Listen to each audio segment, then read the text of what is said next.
মাত্র দুটো রাফেলকে যদি উড়িয়ে দেয় ভারত, প্যান্টে বাথরুম করে ফেলবে ওরা। এভাবেই একসময় বিশ্বের সবচেয়ে বিধ্বংসী রাফাল যুদ্ধ বিমান নিয়ে দম্ভ করেছিলেন ভারতের পশ্চিমবঙ্গ রাজ্যের বিজেপি নেতা শুভেন্দু অধিকারী। কিন্তু যুদ্ধ বিমানটি নিয়ে ভারতীয় প্রতিরক্ষা বাহিনী হামলা চালাতে গেলে এরকম 3টি রাফাল ভূপাতিত করে নিজেদের সক্ষমতা দেখিয়েছে পাকিস্তান।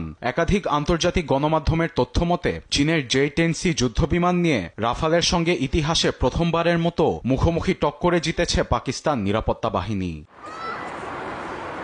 শুধু এখানেই থেমে থাকেনি ইসলামাবাদ। পাকিস্তানের সেনাবাহিনীর মুখপাত্র লেফটেন্যান্ট জেনারেল আহমেদ শরীফ বলেন, চাইলে আরো 10টি ভারতীয় যুদ্ধবিমান ভূপাতিত করা যেত, কিন্তু তারা সংযম দেখিয়েছেন।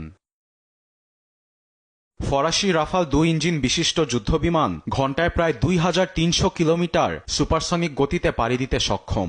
বিভিন্ন ভ্যারিয়েন্টের ক্ষেপণাস্ত্র বহনে পারদর্শী যুদ্ধবিমানটি 3700 কিলোমিটার দূর থেকে যে কোনো লক্ষ্যবস্তুতে আঘাত হানতে পারে। সঙ্গে আছে এয়ার রেকনিসেন্স, অত্যাধুনিক রেডার সিস্টেম সহ শত্রুদের আকাশ প্রতিরক্ষা ব্যবস্থা ফাঁকি দেওয়ার কৌশল। বিমানটির দাম শুরু হয় 120 মিলিয়ন মার্কিন ডলার থেকে। 3টি রাফাল হারানোর কারণে আনুষঙ্গিক প্রত্যক্ষ ও পরোক্ষ খরচ সহ ভারতের সব মিলিয়ে ক্ষতি হয়েছে প্রায় 854 মিলিয়ন মার্কিন ডলার।